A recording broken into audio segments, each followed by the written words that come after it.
Madame, Monsieur, bonjour et bienvenue dans votre émission Le Portail de l'Environnement. Des solutions innovantes pour mieux faire face aux conflits entre agriculteurs et éleveurs.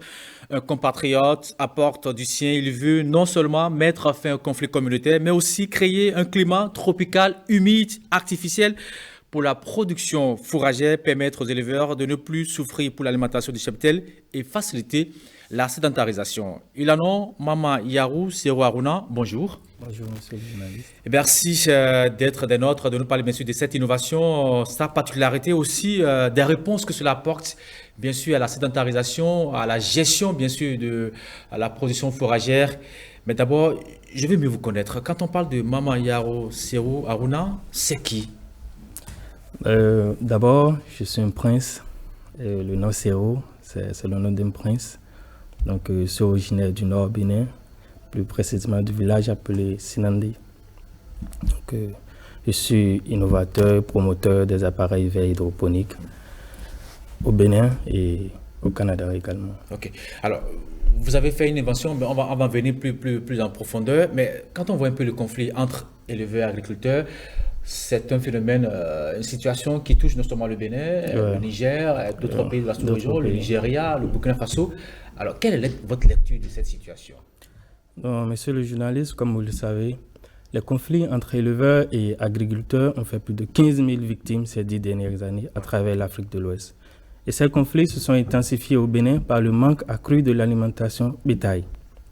Ce qui pousse d'ailleurs ces éleveurs au nomadisme et au pâturage qui, lors de leur passage, dévastent des champs et créent des différends.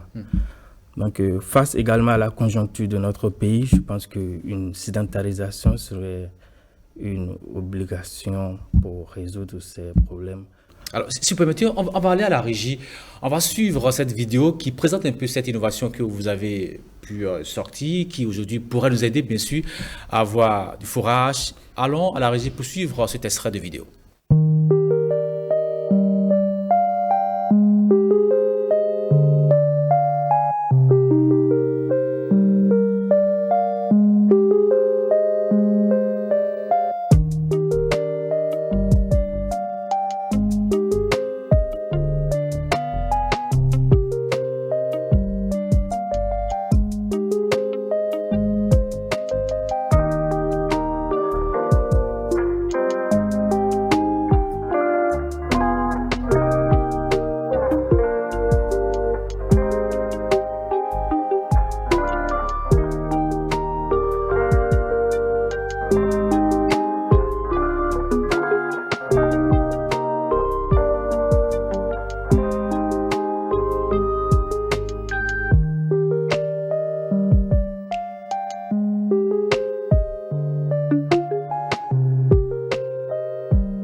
Retour en plateau, on a vu ce système de production hydroponique, bien sûr, de fourrage.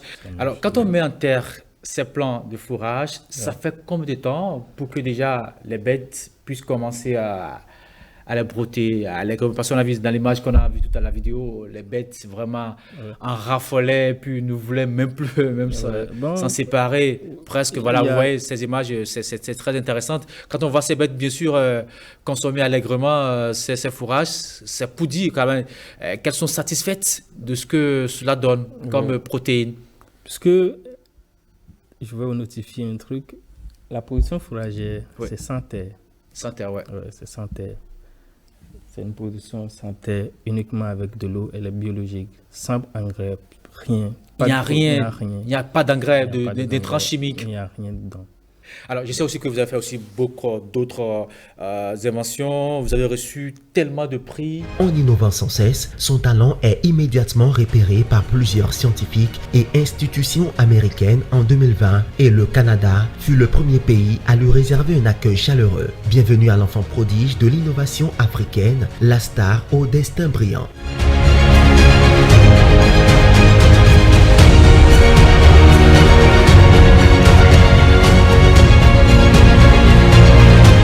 Il reçoit une invitation par excellence pour prendre part à plusieurs grandes tables rondes scientifiques en Amérique du Nord, un grand rendez-vous par excellence des scientifiques, chercheurs, gestionnaires de projets, dirigeants de firmes les plus puissantes du monde. Il devient jeune Africain innovateur à prendre part à ce grand rendez-vous et cela en présence de plusieurs sommités et grandes personnalités, au nombre desquelles l'honorable Steven Guilbeault, ministre de l'Environnement et du Changement climatique du Canada, Nancy Goudreau, directrice générale du financement durable des jardins, Paul Copty, vice-président senior construction et infrastructure de Marche Canada, Matthew Rusk, responsable du pôle régional Amérique du Nord.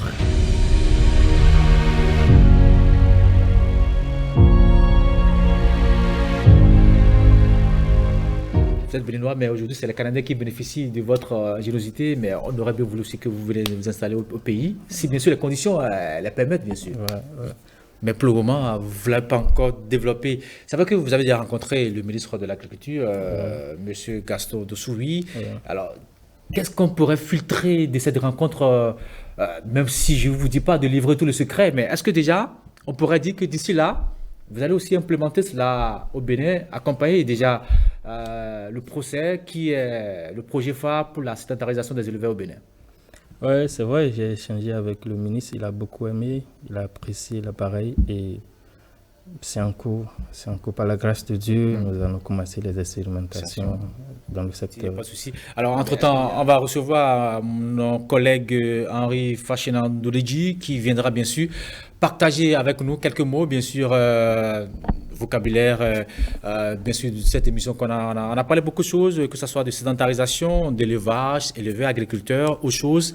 Alors, si tout va bien, monsieur Fachinan, vous pouvez passer de l'autre côté, venez vous installer, de l'autre côté, voilà, venez vous installer pour qu'on puisse bien sûr parler de ces différents mots. Je sais que vous êtes aussi, vous aimez beaucoup aussi l'agriculture, certainement, hein, monsieur Fachinan. Installez-vous. Bonjour, monsieur Fachinan. Bonjour, William Choki. Merci d'être des nôtres ce matin. C'est partagé. Alors, vous avez suivi M. Mamayaro Siro Aruna. D'abord, quelles sont vos premières impressions par rapport à cette innovation qui apporte quand même de nouveau, qui veut régler un peu le conflit qu'il y a aujourd'hui, un conflit sanglant entre éleveurs et agriculteurs? Je suis fasciné et je pense que c'est ce qu'il faut. Surtout que l'autorité doit pouvoir accompagner. Le produit est là, il faut l'utiliser. Et je pense que le système à exploiter pour valoriser ce produit doit rapidement être mis en place pour que les éleveurs puissent vraiment en profiter afin qu'on ait du lait et qu'on ait de la paix. Et de la viande aussi. Oui, du lait, de la viande et de la paix. Et la paix. Tout à fait. Parce que quand ils n'ont pas à manger, on a toujours dit le ventre affamé. N'a point d'oreille. Ah ben, il aura toujours problème. Vous le savez. Voilà, donc nous invitons ainsi le gouvernement à voir de ce côté. Vous avez rencontré le ministre. C'est important, mais ça ne s'arrête pas là. Il faut pas non plus rester statique sur votre siège. Il faut les bousculer. C'est vrai, parce qu'ils ont tellement de choses à faire. Oui. Et si vous restez tranquille, ils vont vite oublier. Voilà.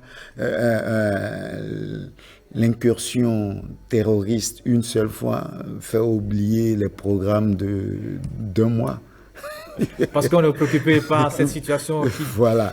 Donc, il faut les bousculer dans ce sens. Ils aiment ça. Ils aiment qu'on les titille, qu'on leur dise ce qui est bien qu'ils doivent faire. Donc, ils vont vous écouter, c'est sûr.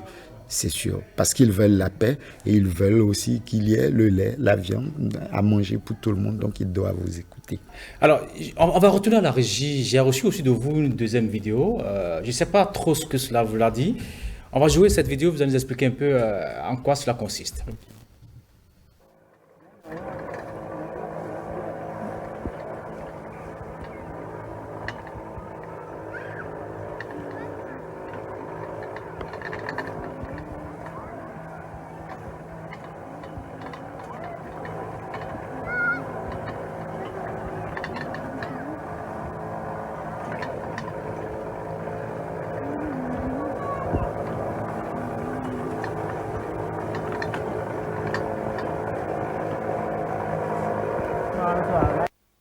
Ah ouais, c'est un robot, c'est ça? Ça fonctionne de base, seul, de il base. faut les créer. Ok. Mais bon, là, c'est un test que j'ai effectué.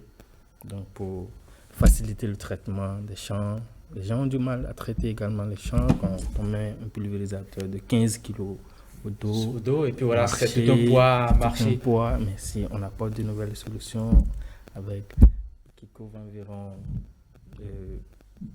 plus de 15 mètres de largeur, Ouais. de va-et-vient, ça peut faire beaucoup. Hein. On économise en On temps. économise en temps. On évite les lordoses et les courbatures. Voilà, courbatures. les courbatures. Et également là, ça brumise. Voilà. Voilà, ça brumise. C'est économique. Ce n'est pas d'abord sur le marché. Je sais aussi que vous avez aussi inventé un autre appareil. Vous avez dit c'est pour conserver les bébés dans des conditions. On n'a pas cette image. Je n'ai pas. Enfin, peut-être que je ne l'ai pas donné à mon réalisateur. C'est quoi cette machine? Ça fait quoi déjà? Non, C'est vrai qu'on n'est pas dans le domaine de l'agriculture, mais ça fait quoi déjà? C'est une table néonatale. C'est une table néonatale. ouais, Ok. pour chauffer les bébés en manque de chaleur. Et c'est une table néonatale. C'était pour venir en aide aux bébés du Sahel. C'était un projet pour le Sahel. Donc on avait démarré en 2018. Ouais, on avait démarré et puis c'est en cours également, tellement de choses. Comme quoi, notre compatriote Mama Yarou Serwa, on est pétri d'espérance, a beaucoup de choses à partager avec les Béninois. Oui, allez-y, monsieur Fachina. Je souhaite vivement parce que des citoyens comme Mama Yaro, il y en a des milliers qui sont mis en veilleuse. Ouais. Je crois que l'État, les gouvernants, de leur position, doivent beaucoup penser à eux. Ils ont besoin d'éclore. Ils ont besoin de juste une petite motivation pour que les capacités s'éclosent et puissent illuminer, nous permettre de décoller. Le développement ne se décrète pas, mais ça fonctionne à l'aide des innovations, des inventions. Et quand vous inventez, vous innovez et que c'est votre propre produit, vous avez toute la latitude de l'utiliser comme vous voulez. Mais quand ça vient d'ailleurs, ce n'est plus une innovation, mais c'est un business. On vous apporte une solution et vous l'utilisez comme on vous le conseille. On peut aller au-delà. Et je pense que le chef de l'État, lui qui est là, qui aime réformer, qui aime aller au-delà du statu quo, c'est le moment.